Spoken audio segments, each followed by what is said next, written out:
Okay, so for my experiment, I picked to speak with a cop. His name was Officer. I didn't catch his first name, but it was S. Mock.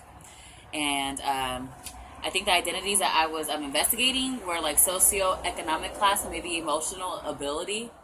And I picked it because of what goes on and what people think and see and hear about police and law enforcement.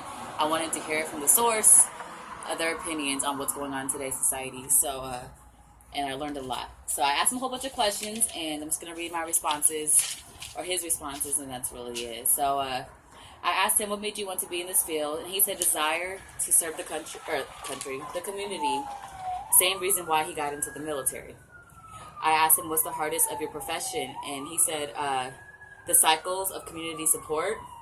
He says there's only so many of us, and that there's this wave of anti-police, and there's no trust between the law enforcement and the community.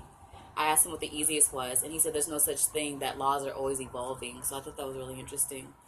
I asked him, "What would you want your kid?" I said, "Would you want your kid to be in this field?" And he said, "No."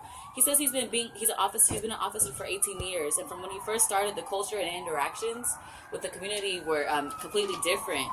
Um, Back in the day, he says, "I don't want my kid to put the amount of emotional struggle in being an officer and dealing with the community." So I thought that was interesting because what kid doesn't want to be a police officer or a firefighter, growing up and stuff. So it was real. So I asked him, "How do you feel about the police brutality?" And he says, "Here's my 2 cents. Just like anything, there's bad people in this world. You won't be able to weed them all out." He says, "I believe there are bad cops." And so I asked him, "Do you want people to fear you?" And he says, "That's not the goal. Respect is a better word. Respect my job, that I have a wife and kids as well. And if there are bad cops who want people to fear them, then they need to be prosecuted." So I asked him, "What if I told you I was afraid and felt like my life was in your hands? How would you make me feel safe?" And he said he would reiterate what he had said previous question, and he would take comfort and understanding, and that he says that he swore an oath to serve and protect. So I really appreciated that. And it started getting emotional too. Like I started crying a little bit, and like he jokingly, he was just like, "Why are you crying? You're gonna make me start crying." And like sure enough, like it was like you could see it in his eyes that like he really is passionate about his job and he wants to make a difference. So it was cool. Um, then I asked him, I said, "Do you think the justice system favors the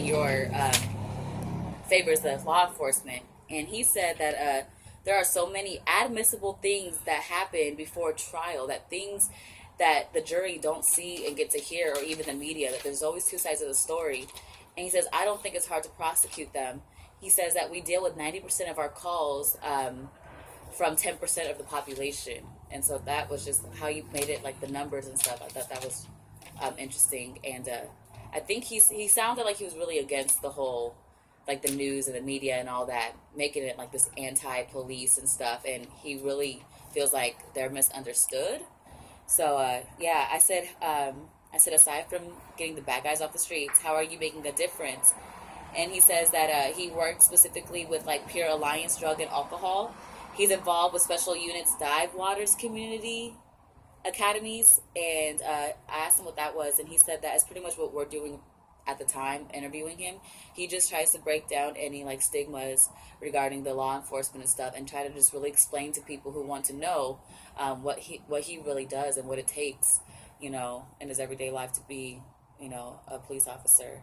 And he says that he believes too that there's opinionated news geared toward anti-police and stuff like that. So he's trying to break that.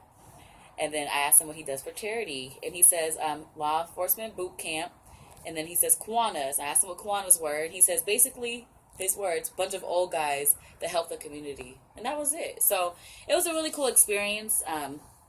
I mean, by far, it was probably one of the best out of all the experiments that I've done or experiences I've shared with the class. This was by far tops it. So it was definitely moving, and it was really cool. So that's all I got.